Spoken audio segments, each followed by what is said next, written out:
Hey guys, welcome back to our next lecture on the American Revolution.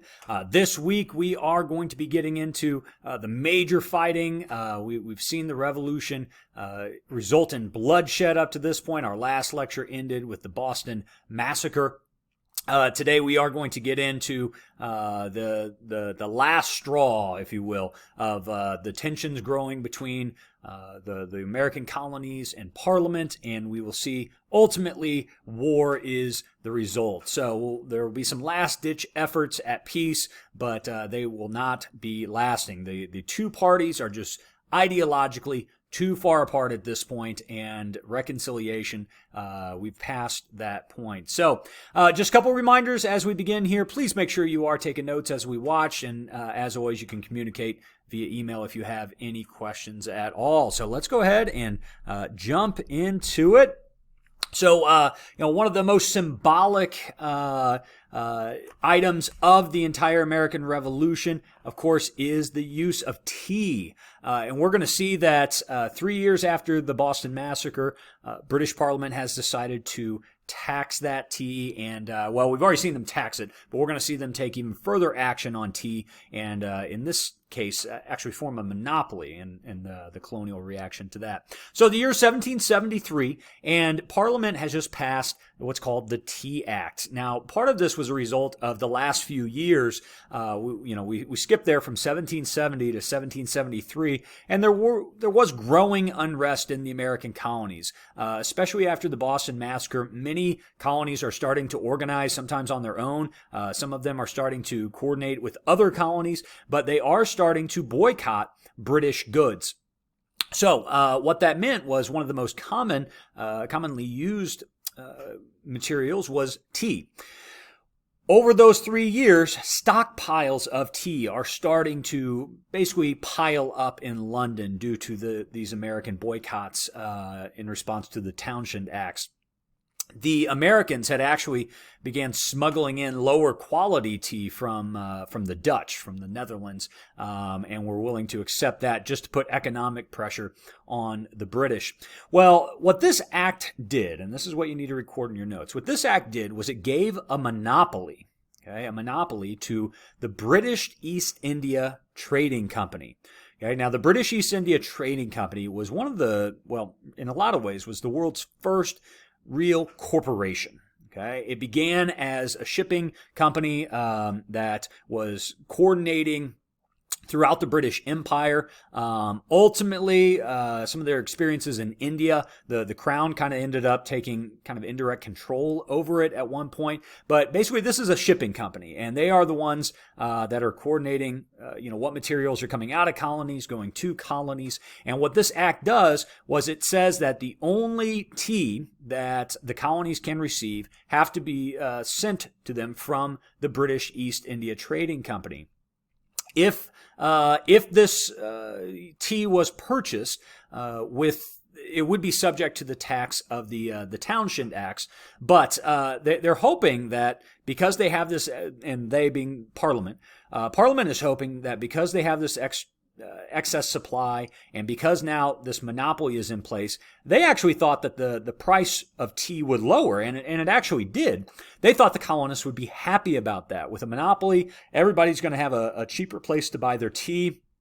But there's a lot more concerns about this than just cheaper tea. So, previously merchants, there was kind of this middleman, right? They had to go to London to buy tea, and basically the price would get marked up by these middlemen. So they're Parliament's trying to cut out that middleman, lowering the price of tea. But the colonists say, we're not as worried about the price. What Parliament is doing here is once again overstepping their bounds. You're limiting where we can get our goods. If they can place a monopoly on tea, why couldn't they do this with every other product that we use? And now you're going to be telling us where we have to buy our goods. This doesn't sound too free at all. One interesting note about the Tea Act before I move on is that it also was really the first modern example of a government bailing out a corporation. The British East India Trading Company was hurting because of these American boycotts, and this law actually gave them 1.4 million pounds. Okay, the equivalent, of course, of dollars, but the British have pounds, so 1.4 million pounds. This basically a government loan was included to the British East India Trading Company. So this is something that we've seen more recently in America of government bailouts to large corporations. This is one of the first in the millions, which you can imagine today how much that would actually be worth. So, the results here of the Tea Act, basically it was trying to strengthen that tax from the Townshend Act on tea. But the biggest thing is that it did place this monopoly. It did lower prices, which you would think, colonists would appreciate. But the concerns there, the fear that one monopoly could lead to other monopolies was greater than any benefit they received from lower prices of tea. Let's take a look at the responses here. Let me get, sorry. There we go. Well, sorry, I thought I had another slide in there. Let's go down to the bullet points below that, the Committee of Correspondence.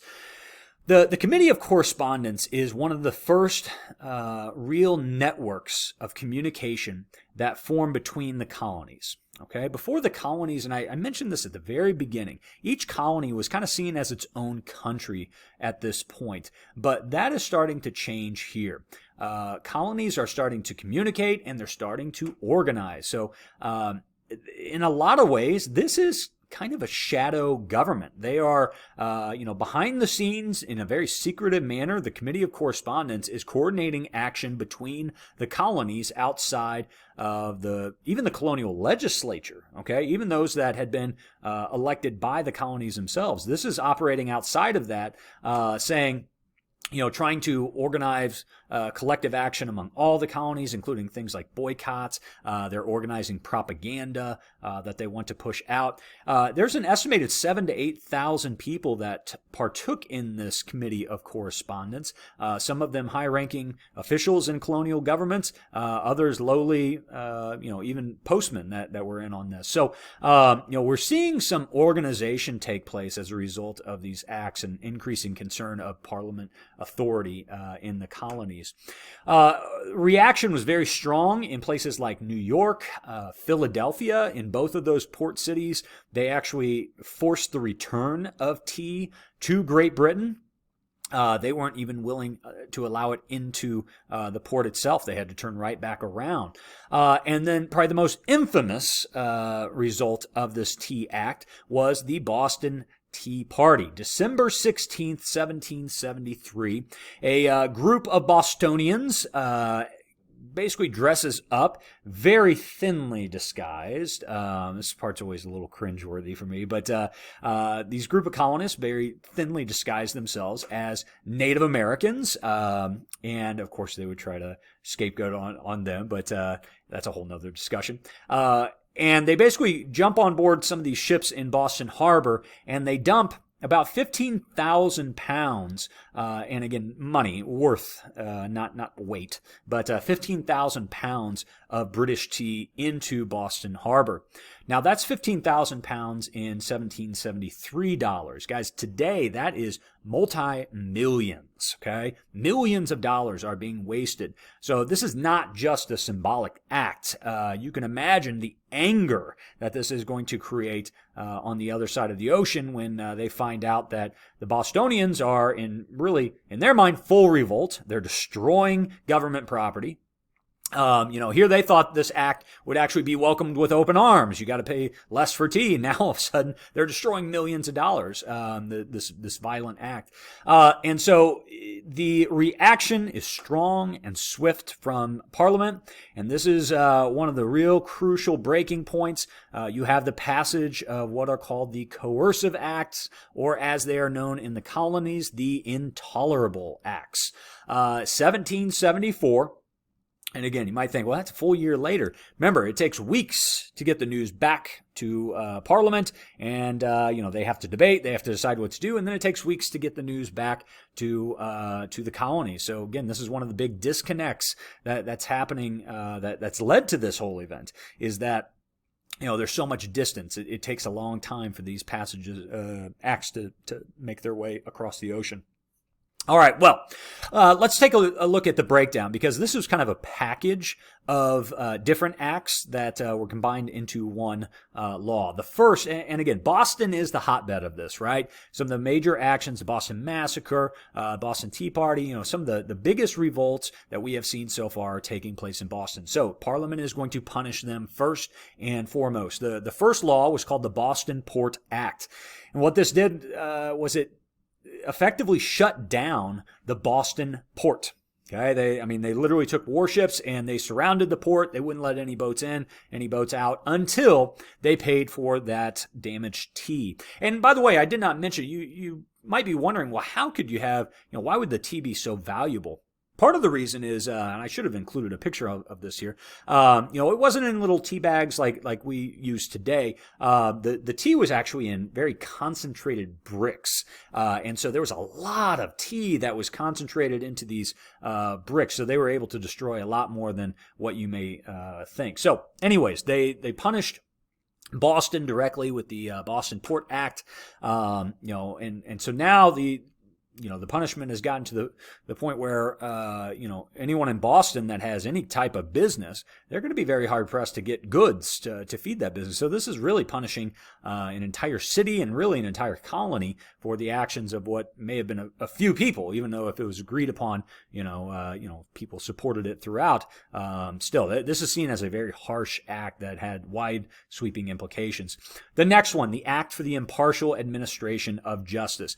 Always be careful when the government's telling you that they're being impartial, because that almost is always a clue that they are being anything but. But the Act for the Impartial Administration of Justice, what this did was allowed any royal governor, okay, so the person, the man who was in charge of the colony, the royal governor, who had been selected by the crown, this was not an elected position. What this did was allow the royal governor to transfer any accused official back to England for justice. All right, now I want you to think about the implications of this. What this means is if you were elected to a position in the colonial legislature or, the colonial office holder of any sort, if you were accused of wrongdoing, you would not be charged and basically have your day in court in front of a jury of your peers. No, you would be sent back to England. Imagine how they are going to view those people that are being sent back. Do you really think that they are going to inflict impartial justice upon American colonists that are being shipped all the way back to England? Of course not. And so, you're seeing the birth of a lot of, our listed rights, the Bill of Rights that'll come later on. You're seeing the birth of those reasons right here. Okay, you have the right today to be tried in front of a jury of your peers. Well, it is based right here in this Act for the Impartial Administration of Justice.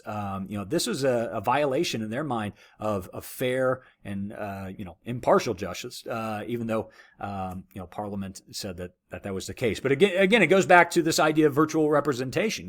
We know what's best for everyone, and so they said that the Parliament basically had it in their minds that it was unfair for these colonists to be tried in the colonies because, of course, those judges would be loyal to the colonies themselves. So again, there's that big disconnect there, and both sides are looking at these things without really empathy for the other, and leads to even harsher, acts between the two. Well, the third one, the Quartering Act. We've already talked about one Quartering Act. This was kind of a follow-up, and this did expand the usage of the Quartering Act to private homes. So as you can imagine, that will not go over well. Before, the soldiers could, use stables, they could use inns that were not being, used at the time. But now this does extend to private homes. I do believe the verbiage suggested that it was only homes that were not being lived in, but I could be wrong on that. Either way, now the propaganda that's going to be spread throughout the colonies is now the redcoats can come into your home and they can force themselves in there at any point legally. So again, the Bill of Rights protects us against quartering of soldiers in our homes, and this is the basis for that as well. And then the final one there, the Massachusetts Government Act. This was designed to make an example out of Boston, letting the other colonies know that they would, that Parliament would not allow any resistance or rebellion of any sort. So there's there's 3 items that this did include. So number 1, it said that Parliament directly appointed the colony's council and law enforcement officers. Okay, so basically the colonial government is now going to be selected by Parliament. All right, so now you've lost your ability to, elect your own representatives. So a basic right of all Americans today, we've all of a sudden lost that if you lived in Massachusetts. The second part, no town hall meetings were to be held without the governor's consent. And as you can imagine, the governors, who was selected by the king, the government did not often allow town meetings to take place. So now you've lost the right to assemble.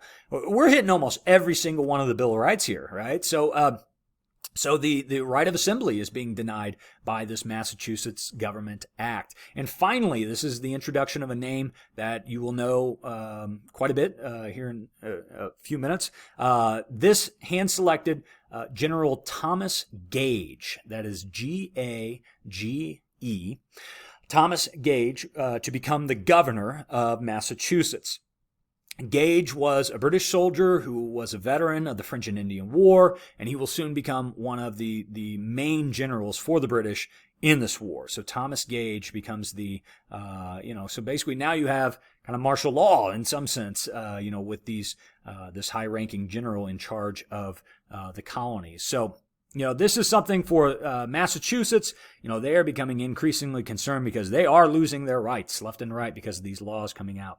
Now, let's step back from the action and let's kind of take a look at what's happened up to this point, okay? In particular, I want to look at the ideological response, by the colonists and, where have we gone wrong at this point? So, kind of the introduction here. Parliament up until this point had really been the good guy throughout much of English history.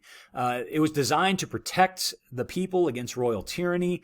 By 1760, though, colonists are kind of balking at Parliament as they are becoming more active in colonial affairs. And we talked about that initially. Salutary neglect, they're going to let us do our own thing, and the colonies developed independently. But now Parliament's the one pushing all these new laws and new taxes on the colonies without their say. There's no representation at all.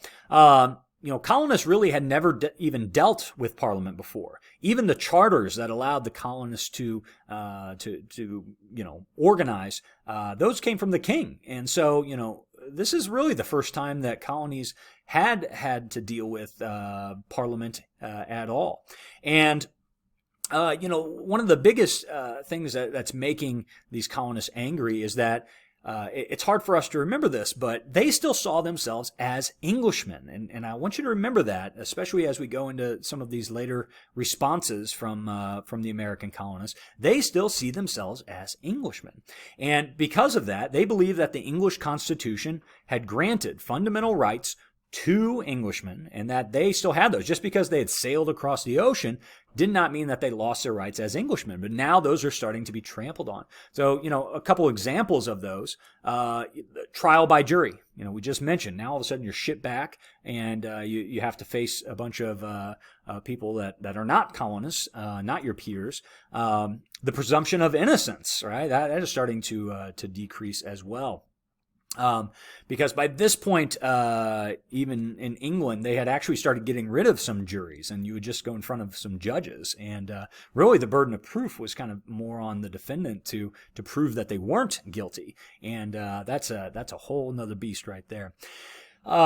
You also have the right to be taxed by your own representatives, right? So that the English Constitution said that that the power to tax does lie with one's elected representatives. But remember, the colonists are not electing representatives; they're handling their own affairs in their own colonial legislature. So Parliament is really not involved up until this point. So when they start issuing taxation, the colonists are saying, I don't think so, right? And this gets into that whole debate of direct representation versus virtual representation. I mentioned that earlier in the first unit, or excuse me, the first lecture.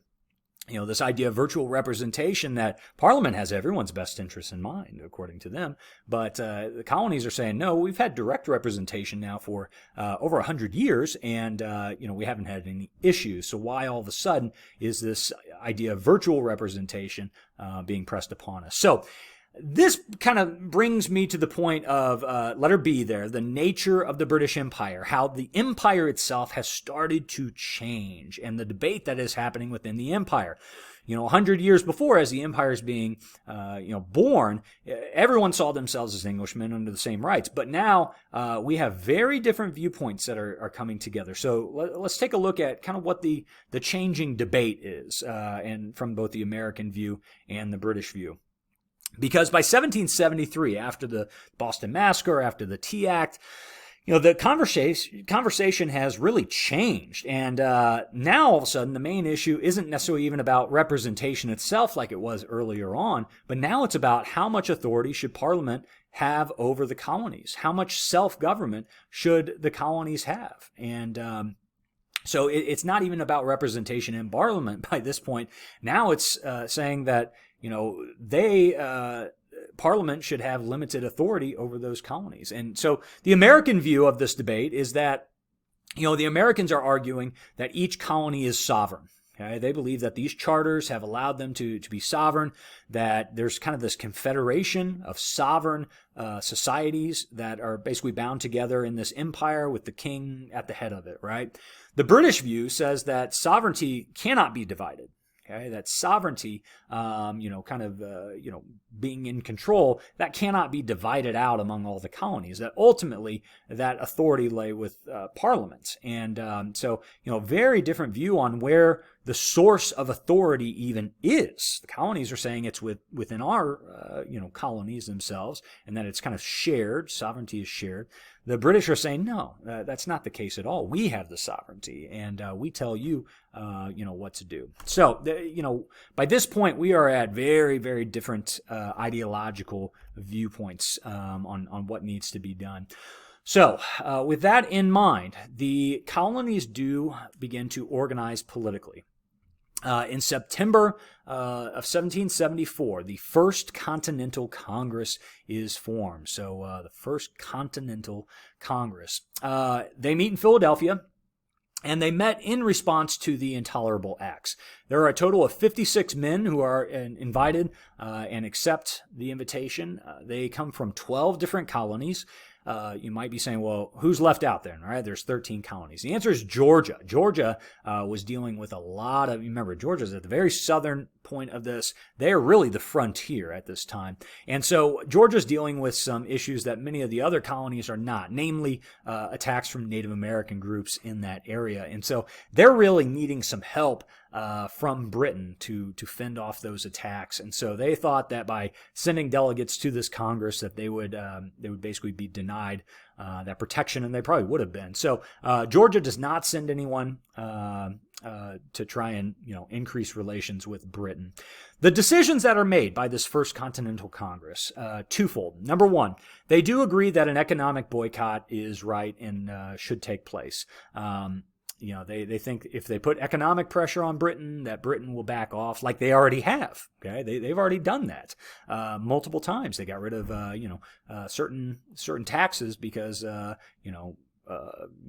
rebellion or because of economic pressure from the colonies. So that's the first thing. They also decide to issue a list of rights and grievances. Okay. Now ultimately a lot of these are going to reappear in our Declaration of Independence, but the initial list of rights and grievances is going to be sent to the king. Okay, they are going to petition the king. We're starting to see a shift. They're no longer dealing directly with Parliament now. They're going to the ultimate authority, and they're saying, the king needs to, because that was the one thing that they believed united both Parliament and the colonies. So if we can get the king to come in on our side and agree to the fact that we have these rights and, hear our grievances, then perhaps a decision can be made. And then the final decision was that a second Continental Congress should be formed if this petition was unsuccessful. So they decide, listen, if they disregard our decisions here, if they disregard our message, then we need to arrange for another meeting for more actions to take place. And, of course, that would end up happening. Moving on to letter D there, the Committees of Continental Association, or often in readings just called, the Continental Association. So this takes place in 1774. And this tries to implement that first decision by the First Continental Congress, and that is to implement an economic boycott. There were about 7,000 people throughout all the colonies that participated in organizing this boycott, making sure that the colonies knew, hey, we're trying not to use these British goods, trying to put pressure on them, so organizing it throughout the colonies. Believing that economic pressure would lead to the repeal of taxes, as it already had in previous examples. But here's where you start to have kind of a split here at home.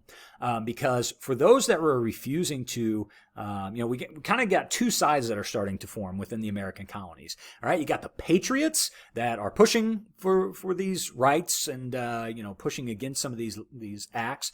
And you have the loyalists, okay, those colonists that say, I think we still need to be listening to Parliament here. We still need to be obeying the laws coming out. So the colonists are split. And in your readings this week, you'll come across the fact that John Adams believed that at the time of the Revolution beginning, that the nation was kind of broken up into thirds, okay, that 1/3 were patriot that supported the Revolution, 1/3 were loyalists that continued to support the crown, and 1/3 were neutral, that really hadn't made up their mind or frankly didn't care one way or another. What's funny is I think that's kind of how we, in some ways, still have our breakdown of society. Republicans and Democrats are not 50-50. It is not. It really is kind of about a third will vote Republican no matter what. You got about a third that will vote Democrat no matter what. There's probably about a third that really, those moderates that go, from election to election deciding. So I think there's something about human nature in those numbers as well. But either way, this committee forms, and the whole purpose of me telling you this was that some of those loyalists find themselves targeted by this committee. And we talked last time about tarring and feathering. We see loyalists that are not engaged in this boycott. They're being not only ostracized in their communities, their businesses are suffering because of it. But we do see tarring and feathering increase in the colonies for loyalists. So there is some violence that is starting to happen with this, these efforts ramping up against Britain. What they're starting to arrive at is that they're understanding for this boycott to work, the colonies really need to be economically independent. And so what that means is that this Committee of Continental Association is going to start pushing for more like, today, made in the USA, right? I mean, that's often a push, right? Buy American. That's kind of what they're doing here. They're pushing this idea, buy things that are made here in the colonies. So, supporting patriot businesses, support this merchant, not this other one who's a loyalist. Support this manufacturer who's a patriot. And they're trying to make it to where the colonies are economically independent. Now, this is an interesting point because the revolution is going to start gaining ground here. In fact, you start actually adding more patriots to the number because as people begin buying more locally, homemade stuff, more locally grown material, the economies start doing better, right? And you can also perhaps avoid some of those taxes that otherwise would be shipped off to the British. But as people begin supporting local economics start improving. And so you do start to have more participation on the Patriot side. More common people are starting to participate in boycotts. They're starting to volunteer for militias. The Boston Massacre is fresh in people's memories. We're starting to see town meetings, even in violation of the law in Massachusetts, form. But throughout the colonies, we're seeing town meetings becoming more and more important. Pressure is mounting on royal officials to do what is right for the colonies themselves. Let's look at a list of kind of the responses then from the king and from Parliament. So basically both are ticked. Parliament, they officially declare that Massachusetts is in full rebellion. They're saying that they're going to start sending troops over because Massachusetts is basically lost, right? And so Parliament and King, they're feeling a lot of pressure, and they're going to start shipping over soldiers, and that is never a good point. That's going to lead to more clashes, and as you're going to see, we're very close to violence breaking out here. Well, you have one resolution that does come out of Parliament, and that is called the Conciliatory Resolution. In February of 1775, Parliament passes this resolution, resolved, and they send it to all of the colonies individually. Okay, now I think that's kind of they're making a point here. They're saying that you are not one unit. You are not united, okay? That you are still individual colonies that should be loyal to us. So they just completely bypass that First Continental Congress. They just don't even respond to them, don't act like they even exist, and they send this resolution to each colony. Now, what the conciliatory resolution says is that Parliament would relieve colonies of paying these taxes as long as they contributed to the common defense, provided support for the civilian governments, so for the legislatures and whatnot, and the administration of justice. Now, what's interesting is that's kind of what they were fighting for in the first place, right? But it's almost too far gone at this point, right? They say, listen, Parliament's started to trample on our rights. If I need to go back and talk about, denying them the right of assembly, the right of, jury of their peers, it's beyond just taxes at this point, all right? I made that comment earlier. It's not just about taxes. It's not just about representation. It's about what authority the government should have over our lives. It's much broader. It's much more philosophical at this point, and the colonies are angry. And so even though this conciliatory resolution goes out, it is not really, it's debated in different colonies, but ultimately they're not going to be able to agree, all right, let's give in and get these taxes, because it's beyond that. It's something much bigger. Patrick Henry is going to make his famous speech here. And, this, as I said, this conciliatory resolution was debated in each colony's legislature. And Patrick Henry was a part of the Virginian Assembly. And one other action that had taken place here after the intolerable and the prohibitory acts had been passed, the Virginia governor had actually dismissed the colonial assembly. Okay, so they told the legislators, go home, we'll reconvene at a later time. And then the governor had moved to take the armory in the capital of Williamsburg. So the armory is where they keep all the weapons, to defend oneself. Well, at this point, the Virginia Assembly decided to move to Richmond. Okay, they're basically being forced out by the royal governor, and they decide to meet in Richmond. They still meet outside of really legal authority, and this is where Patrick Henry says that, listen, guys, we have to prepare for war. This has gone too far. And in fact, he said that freedom could only be bought with blood, according to Henry, and of course those infamous words that he utters. And by the way, he was very dramatic in how he did all this. But as he stood up in front of the assembly, he said, of course, but as for me, give me liberty or give me death. And as he uttered those last words, he acted as if he plunged a dagger into his heart. So I don't know if there was like little applause afterwards, but actually there's probably quite a bit of booing that took place, because Henry wasn't the most well-liked there. Remember, he's already been run out once. But give me liberty or give me death. That is So now you kind of know the background of that famous phrase. And